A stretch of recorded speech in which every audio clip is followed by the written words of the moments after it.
Astaghfirullah. Assalamualaikum warahmatullahi wabarakatuh.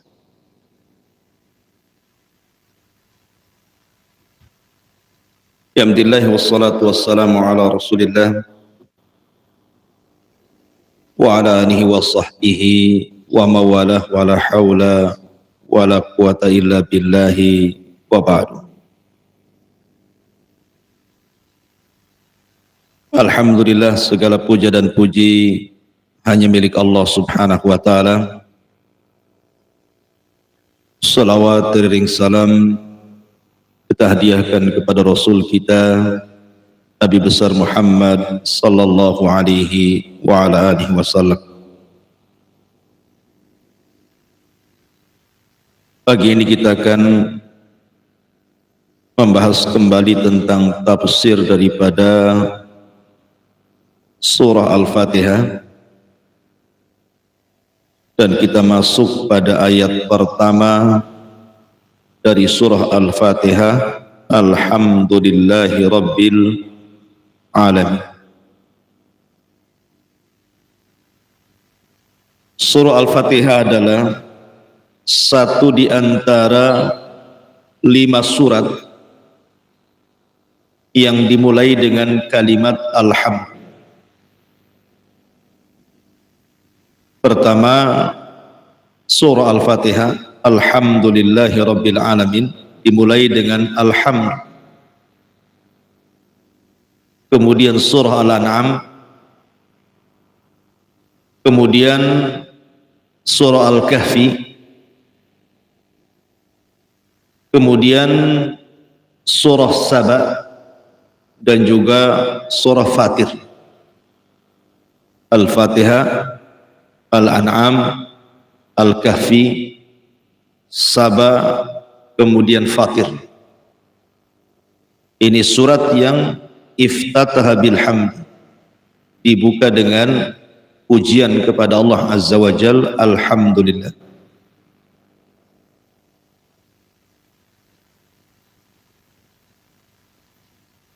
Kemudian Allah subhanahu wa ta'ala memulakan dengan kalimat Alhamdu, karena Alhamdu, pujian kepada Allah subhanahu wa ta'ala adalah ibadatul kaun. Jadi seluruh alam semesta ini beribadah kepada Allah dengan Alhamdu, dengan memuji Allah subhanahu wa ta'ala. Makanya Allah subhanahu wa ta'ala berfirman, wa min kulli syai'in illa yusabbihuna bihamdi. Dan tidaklah segala sesuatu yang diciptakan Allah subhanahu wa ta'ala kecuali mereka bertasbih kepada Allah dengan memuji Allah subhanahu wa ta'ala. Walakin la tafqahuna tasbihahum, tetapi kalian tidak paham tasbih mereka. Ketika Allah subhanahu wa ta'ala mengatakan bahwa segala sesuatu itu yang diciptakan Allah kecuali bertasbih dengan kalimat Alhamdu, menunjukkan bahwa Alhamdulillah adalah ibadatul kaun, bahwa alam semesta ini beribadah kepada Allah dengan pujian. Makanya kalau seandainya Allah perdengarkan antum bagaimana ibadahnya lautan, maka antum akan mendengar lautan mengucapkan Alhamdulillah. Kalau seandainya Allah perdengarkan antum ibadahnya gunung-gunung dan bebatuan, tentu antum akan mendengar ucapan mereka Alhamdulillah.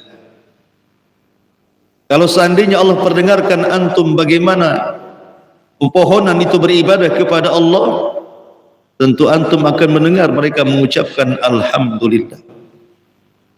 Karena Alhamdulillah adalah ibadatul kaun, ibadah seluruh alam semesta. Mereka beribadah dengan mengucapkan Alhamdulillah, dan itu tasbih mereka. Makanya kalimat Alhamdu ini Ujian bagi Allah Subhanahu wa taala diucapkan semua makhluk yang berakal. Para malaikat yang ada di arsy sana dan juga di sekitar arsy, mereka bertasbih kepada Allah dengan mengucapkan alhamdulillah. Alladzina yahmiluna arsya rabbi, alladzina yahmiluna, mana ayatnya, alladzina yahmiluna al-arsya wa man haulahu yusabbihuna bihamdi. Dan para malaikat yang memikul arsy, kemudian malaikat-malaikat di sekitar arsy, termasuk di langit ke-7 sampai langit pertama, mereka bertasbih kepada Allah dengan mengucapkan alhamdulillah.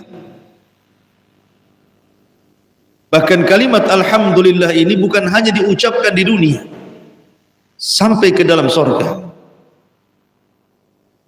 Makanya Allah Subhanahu wa taala berfirman ketika menggambarkan ahlun nar, wa qudiya bainahum bil haqqi wa qila alhamdulillahi rabbil alamin. Penduduk neraka saja mengucapkan alhamdulillah. Tetapi ucapan alhamdulillah penduduk neraka itu karena Allah tidak memasukkan mereka kecuali karena keadilannya, bukan karena kezalimannya. Sebab kalau seandainya orang itu dimasukkan ke neraka karena kezalimannya, tentu penduduk neraka tidak akan mengucapkan kalimat alhamdulillah.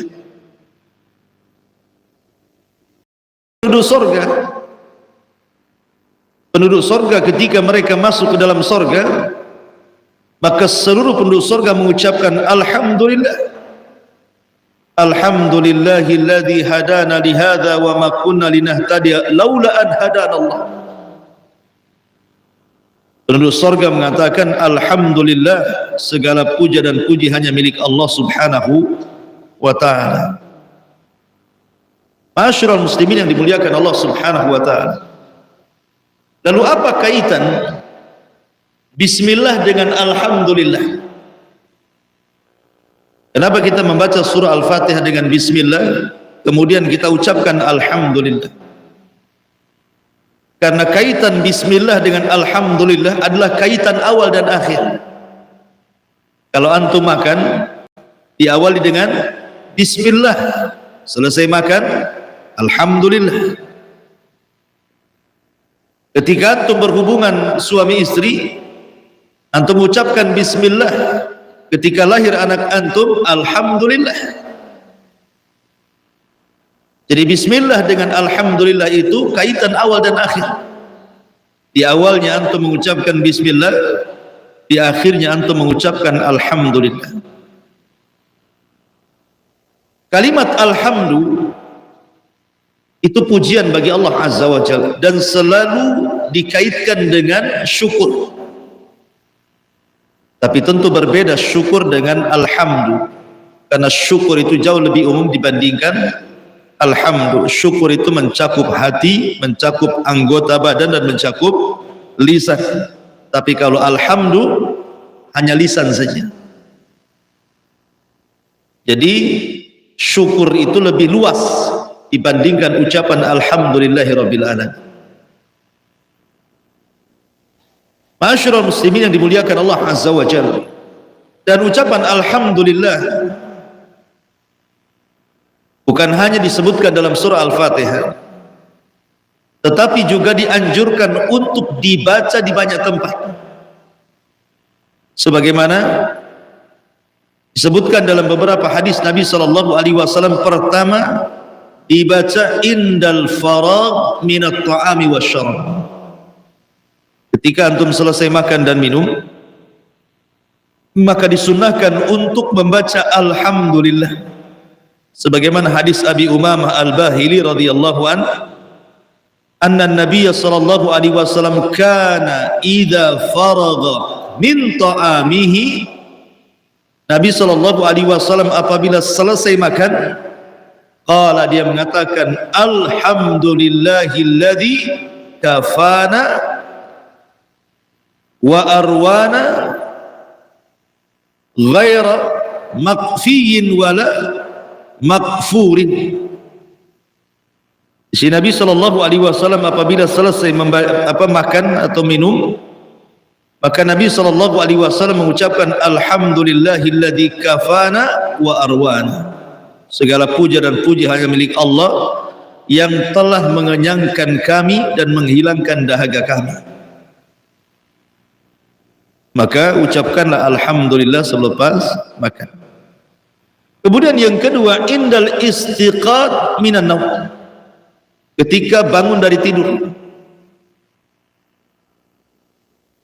Ketika bangun dari tidur, maka diucapkan alhamdulillahilladzi ahyana ba'dama amatana wa ilaihin nusyur. Dan sebelumnya apa? Allahumma bismika amutu wa ahya. Ini ada kaitan antara bismillah dengan alhamdulillah kan?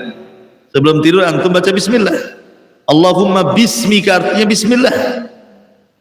Dan bangun tidur alhamdulillahilladzi ahyana ba'dama amatana wa ilaihin nusyur. Segala puja dan puji hanya milik Allah yang telah membangunkan kita dari kematian kita. Kemudian yang ketiga, indal istiqad fil laili, ketika antum bangun di tengah malam. Sebagaimana hadis Ubadah ibn Samit radhiyallahu an, bersabda Nabi SAW, barang siapa yang bangun tengah malam, maka dia mengucapkan la ilaha illallah wahdahu la syarikalah lahul mulku wa lahul hamdu. Ada kalimat wa lahul hamdu wa huwa ala kulli syai'in qadir, subhanallah walhamdulillah wa la ilaha illallah wallahu akbar wa la hawla wa la quwata illa billahi. Kemudian dia berdoa, rabbighfirli, ya Allah ampuni dosa-dosaku, kecuali akan diijabah doanya. Ini yang ketiga. Kemudian yang keempat, inda lubsi thawbi, ketika antum memakai pakaian. Maka barang siapa yang mengucapkan alhamdulillah ketika antum menggunakan pakaian, man labisa thawban faqala alhamdulillahilladzi kasani hadza. Barang siapa yang ketika memakaikan pakaiannya kemudian dia mengucapkan segala puja dan puja hanya milik Allah yang telah memberikan atau menutupi auratku dengan pakaian ini, kecuali akan diampuni dosa-dosanya, kata Rasul. Ini yang keempat. Yang kelima, zubur kulli salatin, setiap selesai solat kita disuruh mengucapkan alhamdulillah, atau bahasa lain tahmid 33 kali. Kemudian yang nomor 6, indal utash, ketika bersin, maka setiap orang yang bersin dianjurkan mengucapkan alhamdulillah. Kemudian dijawab yarhamukallah. Kemudian yang nomor 7, inda ru'yati mubtali, in hamidallah ta'ala inda ru'yatil mubtali min alamati idrakil abdi li ni'matillahi alaih. Ketika melihat adanya ujian yang datang dari Allah, orang kalau bisa mengucapkan alhamdulillah ketika diuji oleh Allah, berarti memiliki tingkatan sabar tinggi orang itu. Rumahnya terbakar, alhamdulillah. Usahanya bangkrut, alhamdulillah. Mungkin dikiranya orang gila. Tidak. Karena Allah Subhanahu wa ta'ala itu yuhmad fil khairi wasyarr. Allah itu harus tetap dipuji dalam kondisi apapun, baik dalam kondisi antum baik ataupun antum buruk. Allah harus tetap dipuji. Makanya kemarin saya katakan bahwa ucapan alhamdulillah itu ucapan yang sangat ajaib sekali. Karena apa? Mencakup semua manusia, yang kaya, yang miskin, yang susah, yang senang, yang sakit, yang sehat, yang besar, yang tua, yang muda, yang kecil, semua mengucap alhamdulillah. Alhamdulillah. Ketika seorang ulama, kalau tidak salah Urwah ibn Zubair, dia jatuh dari kendaraannya, kemudian terpaksa harus diamputasi satu kakinya. Kemudian akhirnya oleh dokter diamputasi satu kakinya. Dia pun masih mengatakan alhamdulillah, segala puja dan puji hanya milik Allah yang masih menyisakan satu kakinya yang lain. Artinya bahwa ucapan alhamdulillah itu tetap kita ucapkan. Ketika kemudian anaknya baru saja diamputasi, anaknya meninggal salah satunya, dia pun mengucapkan alhamdulillah, Allah masih memberikan anak-anakku yang lainnya. Begitu ya? Jadi ucapan alhamdulillah itu ucapan yang ajaib. Makanya saya katakan diucapkan oleh semua manusia. Antum tanya orang kaya kaifa haluk, orang kaya mengatakan alhamdulillah. Antum tanya orang miskin kaifa haluk, bagaimana kondisimu, orang miskin alhamdulillah masih bisa makan. Antum tanya orang sehat kaifa haluk, maka dia mengatakan alhamdulillah ana bi khairin, saya dalam kondisi baik. Orang sakit pun antum tanya, dia mengatakan alhamdulillah, yang sebelah kemarin mati. Jadi masih mengucapkan kalimat alhamdulillah. Makanya dalam kondisi apapun Allah itu tetap dipuji, baik dalam kondisi senang ataupun susah.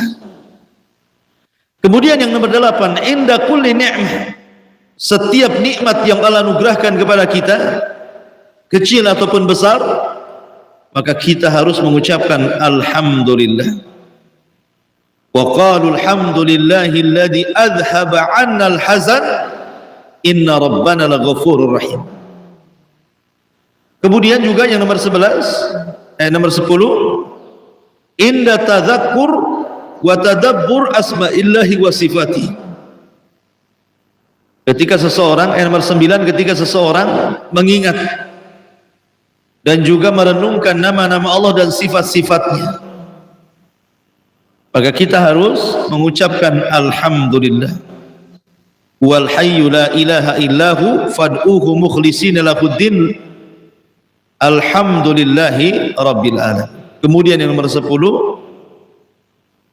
ketika seseorang dimasukkan ke dalam surga, wa naza'na ma fi sudurihim min ghillin tajri min tahtihimul anhar wa qalu alhamdulillahilladzi hadana li hadza wa ma kunna linahtadiya laula an hadanallah.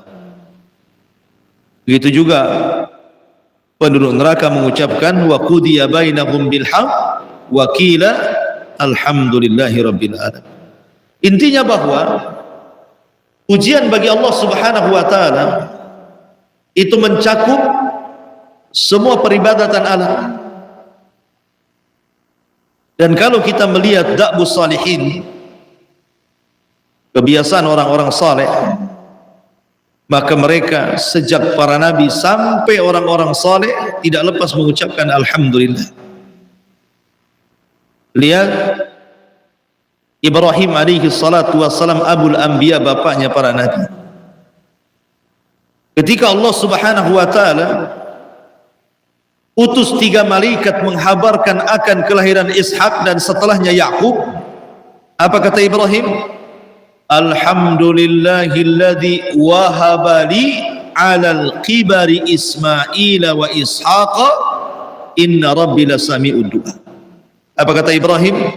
Segala puja dan puji hanya milik Allah yang telah menganugerahkan kepadaku di atas ketuaanku Ismail, Ishak, dan Rabbku sungguh maha mendengar doa. Ibrahim mengucapkan alhamdulillah. Nabi Allah Sulaiman alaihi salatu wassalam sebutkan dalam surah Naml ayat 15, walaqad atayna Dawuda wa Sulaimana ilman wa qala alhamdulillahilladzi faddalana ala kathirin min ibadihil mu'minin. Dan sungguh kami telah berikan kepada Daud dan Sulaiman pengetahuan, dan keduanya pun mengucapkan alhamdulillahilladzi faddalana ala katsirin min ibadihil mu'minin. Segala puja dan puji hanya milik Allah yang telah menganugerahkan kepada kami di atas kebanyakan hamba-hamba Allah yang beriman. Bersyukur Daud dan juga Sulaiman. Ma'asyiral muslimin dan seluruh para nabi, mereka mengucapkan seperti itu.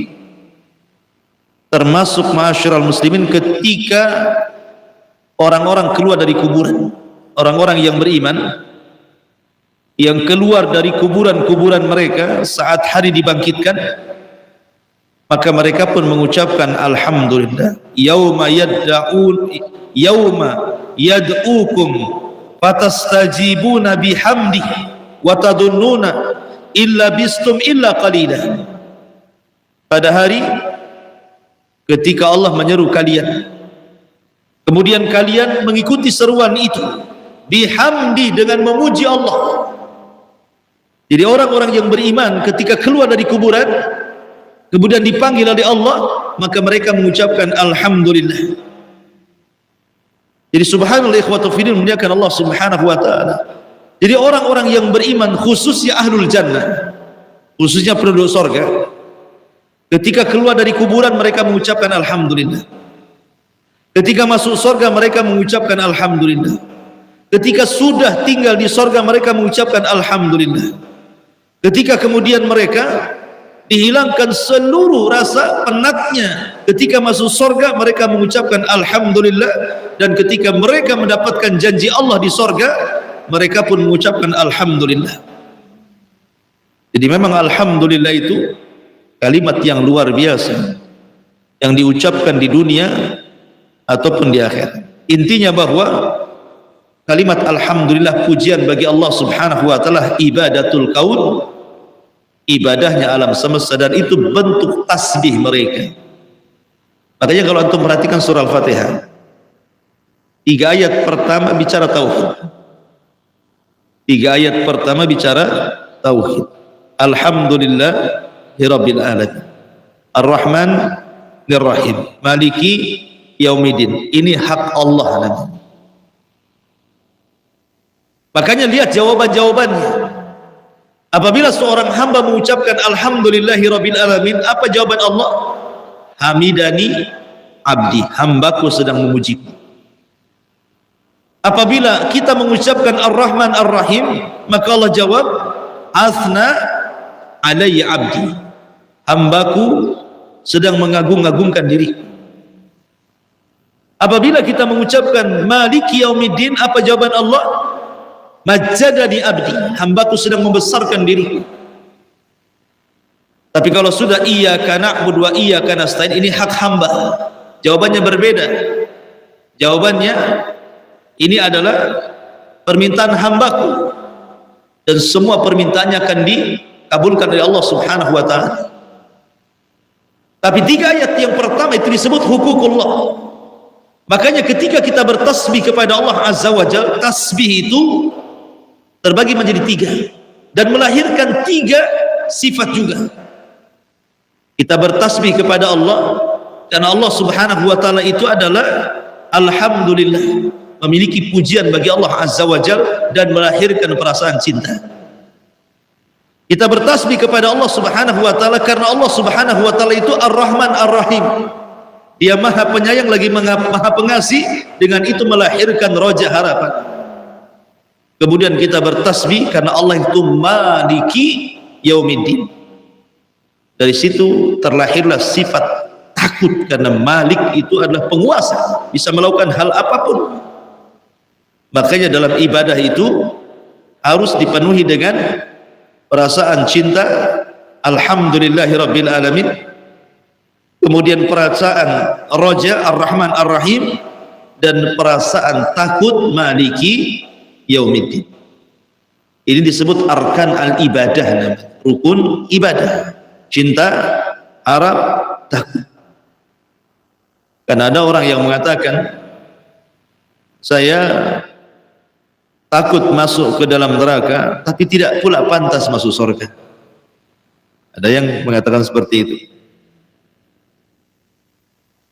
Jadi ada orang yang mengatakan, saya takut masuk neraka tapi tidak pantas pula masuk surga, menghilangkan harapan.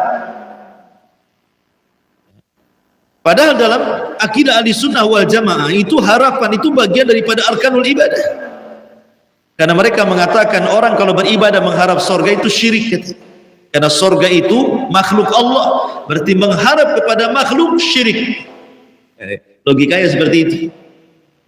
Jadi kalau beribadah itu langsung kepada Allah, jangan harap-harap surga. Sebab kalau beribadah mengharap surga, berarti mengharap kepada makhluk, karena surga itu makhluk Allah. Ketika mengharap kepada makhluk, berarti telah menyekutukan makhluk dengan Khalik. Berarti antum terjerumus kepada kesyirikan. Bukan. Kita katakan mengharap itu bukan syirik. Karena yang memerintahkan mengharap akan pahala itu Allah sendiri. Allah yang memerintahkan. Wa yarjuna rahmat rabbi. Dan orang-orang yang beriman mereka mengharap rahmat dari Allah. Lihat bagaimana Asiyah bintu Muzahim ketika dilempar dari ketinggian oleh Fir'aun, kemudian dia pun melihat istananya di sorga setelah dia mengucapkan Rabbi ibnili indaka baitan fil jannah wa najjini min fir'aun wa amali. Ya Rabb, bangunkan untukku satu istana di sorga. Itu permintaan Asiyah sebelum meninggal, dan Allah kabulkan sebelum meninggal, ditampakkan sorga. Artinya di sini ada harapan. Rasul yang mengatakan idza sa'altumullaha fas'alul firdaus. Kalau engkau meminta sesuatu, minta yang paling tinggi, surga firdaus, kata Rasul. Maka kita katakan bahwa mengharap itu bagian dari tauhid. Bahkan itu termasuk arkan daripada ibadah. Baik. Alhamdulillah rabbil alamin. Ma'asyiral muslimin yang dimuliakan Allah Subhanahu wa taala, kata-kata Rabb itu melahirkan kalimat rububiyatullah. Makanya ada tauhid disebut tauhid rububiyah, diambil dari Rabbil alamin. Dan inti pada tauhid rububiyah itu bahwa Allah Subhanahu wa taala itu adalah Al-Khaliq, yang menciptakan. Inti daripada rububiyah itu adalah Al-Khaliq, sifat Allah Al-Khaliq, atau nama Allah Al-Khaliq, bahwa Allah itu yang menciptakan. Ketika Allah Subhanahu wa taala menciptakan, maka ciptaan Allah itu terbagi menjadi dua.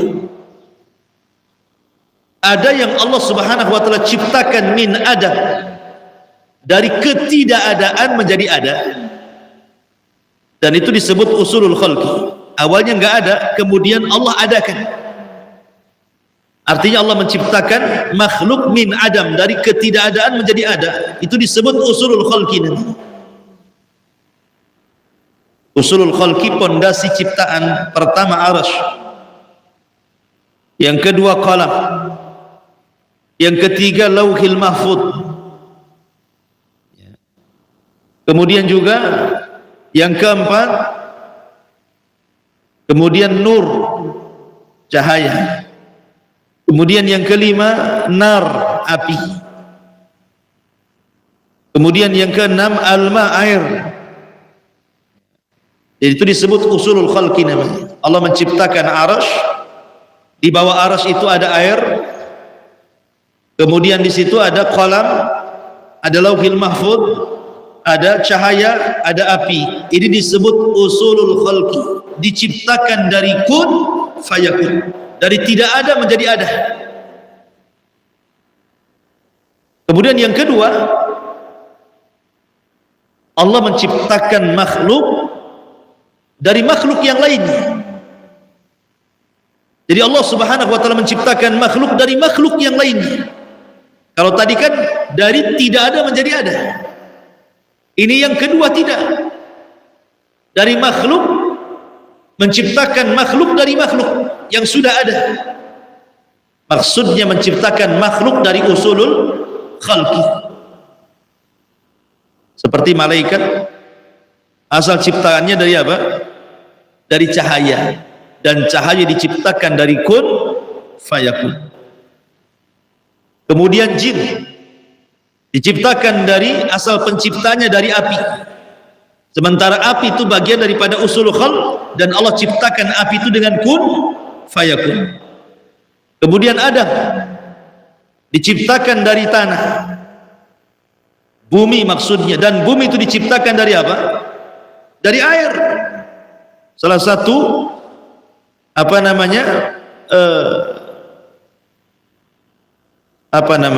asal penciptaan bumi itu unsur-unsurnya ada dari air yang membeku. Adapun langit dari mana? Dari dukhan, dari asap, dan asap itu asalnya dari api. Jadi semua kembali kepada usulul khalqi. Lah ketika kita membaca Rabbul Alamin, sekarang usulul khalqi sudah ada. Air sudah ada, api sudah ada, cahaya sudah ada. Sekarang Allah Subhanahu wa taala tantang kalian. Ciptakan seperti yang Allah ciptakan. Allah ciptakan matahari, Allah ciptakan malaikat dari cahaya, Allah ciptakan jin dari api, Allah ciptakan manusia dari tanah, dan tanah dari air. Ini unsur-unsur penciptaan sudah ada. Sekarang kau ciptakan seperti Allah menciptakan, sanggup? Enggak akan sanggup. Karena manusia tidak bisa menciptakan, manusia itu hanya merangkai. Antum membuat rumah terdiri daripada batu, batunya siapa yang cipta? Pasirnya siapa yang cipta? Kemudian kusennya dari kayu dari pohon siapa yang cipta? Jadi intinya manusia itu hanya merangkai, dia tidak bisa menciptakan. Kalau memang, atau contoh yang lain, Adam alaihi salatu wassalam tercipta dari tanah, dan tanah tercipta dari air, dan air tercipta dari kun fayakun. Kemudian Maryam, Isa bin Maryam tercipta dari Maryam, ya kan? Keluar dari Maryam.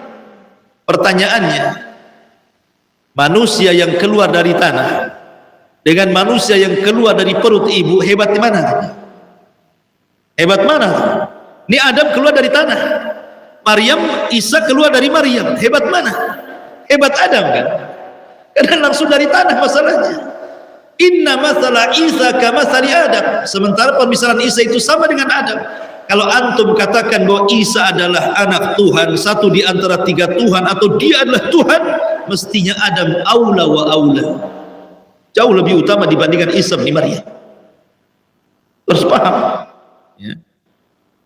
Dari sini kalau memang kita tidak sanggup menciptakan, hanya Allah lah zat yang khaliq, berarti sudah layak zat yang menciptakan segala sesuatu untuk disembah, sudah layak.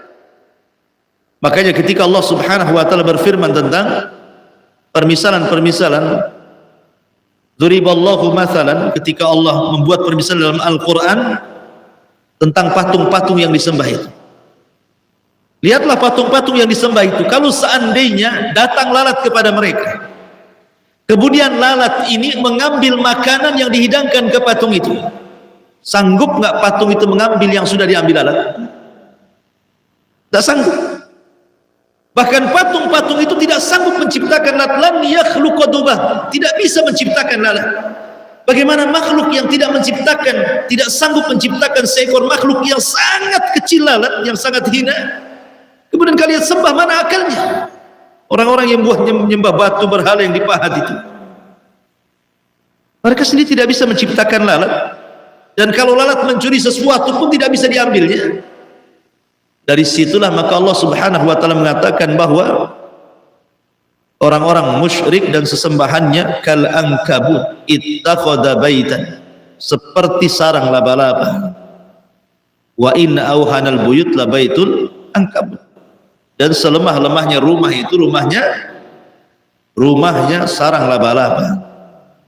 Bukan berarti lemahnya bukan dari segi rumahnya, tidak. Ya, memang lemah, dia tidak bisa menghilangkan hujan, tidak bisa menghilangkan panas, gitu kan. Cemana sarang laba-laba itu? Hujan dia kehujanan, nggak ada atapnya. Panasnya kepanasan, nggak ada atapnya. Makanya selemah-lemahnya rumah itu rumahnya laba-laba, karena nggak ada naungan sama sekali, dia cuma terbentang begitu saja. Tapi maksudnya selemah-lemahnya rumah adalah rumah sarang laba-laba, itu permisalan orang-orang yang melakukan kesyirikan itu. Maksudnya karena di dalam sarang laba-laba itu hidupnya hanya bunuh-membunuh saja. Antum lihat sarang laba-laba itu tidak ada laba-laba dua, pasti satu. Kalaupun ada dua, satu mati, satu hidup. Kenapa? Karena biasanya laba-laba itu kalau sudah menikah, si istri membunuh suaminya. Kalau sudah membuahi, dibunuh tuh suaminya. Kemudian nih, setelah kemudian ibunya mengerami telurnya, kemudian lahir anak laba-laba, anaknya membunuh ibunya. Nah, begitulah laba-laba. Kerjanya bunuh-bunuhan itu. Makanya satu sarang itu cuma satu. Kalaupun ada 2, 3, satunya membunuh mati semua itu. Makanya kenapa kemudian Allah permisalkan orang-orang musyrik itu seperti itu? Karena mereka isinya hanya pecah belah saja. Wala takunu minal musyrikin alladzina farraqu, gitu ya, dinahum wa kanu syi'an kullu hizbin bima ladaihim farihun. Janganlah seperti orang-orang musyrik yang suka mecah belah agama mereka. Setiap kelompok berbangga dengan kelompoknya. Masyarul muslimin yang dimuliakan Allah Azza wa Jalla, lah dari kalimat Rabb yang intinya tadi adalah Al-Khaliq, Al-Mudabbir, kemudian juga Al-Malik, gitu ya. Dari Khaliq ini lahir al-iman bil qada wal qadar. Karena tidak mungkin Allah menciptakan kecuali karena perintah. Dan ketika Allah menciptakan, bukan ada perintah orang atau perintah zat kepada Allah, hei Allah ciptakan ini, tidak. Tapi Allah ketika menciptakan atas perintahnya sendiri, yang disebut dengan iradah. Iradah itu apa? Kehendak. Ketika Allah menciptakan itu karena sebuah perintah, dan perintah itu datang dari dirinya sendiri yang disebut dengan masyiat atau iradah. Kemudian ketika Allah menciptakan itu karena pengetahuan, karena pengetahuan Allah ciptakan. Dan ketika Allah ciptakan itu karena takdirnya sudah dicatat, inna khalaqna syai'in biqadar. Kami ciptakan segala sesuatu itu dengan takdir. Makanya rukun takdir itu apa? Al-ilmu wal kitabatu, al-ilmu wal khalqu wal kitabatu, kemudian wal iradatu. Disebut arkan takdir, gitu. Pertama ilmu. Allah itu mengetahui segala sesuatu yang telah, yang sedang, dan yang akan datang, bahkan sesuatu yang mustahil terjadi, kalau terjadi Allah tahu. Kemudian pengetahuannya Allah catat di Lauhil Mahfuz. Kemudian setelah Allah catat pengetahuannya, Allah ciptakan. Dan tidaklah Allah menciptakan kecuali karena kehendaknya. Itu disebut arkan al-qada wal qadar. Dari kalimat Rabb lahir al-iman bil qada'i wal qadar. Rabbul alamin, dan kalimat alam itu artinya ma siwallah fahuwa alam. Selain daripada Allah disebut alam, disebut makhluk. Segala sesuatu selain Allah itu disebut alam. Artinya selain Allah disebut alam. Dan alam di sini artinya makhluk. Alhamdulillahi rabbil alamin. Wallahu alam. Ini diantara tafsir Alhamdulillahi rabbil alamin. Besok kita masuk pada tafsir yang kedua, Ar-Rahman Ar-Rahim. Subhanaka wa bihamdika asyhadu an la ilaha illa anta astaghfiruka wa atubu ilaik. Allahu ta'ala. Assalamualaikum warahmatullahi wabarakatuh.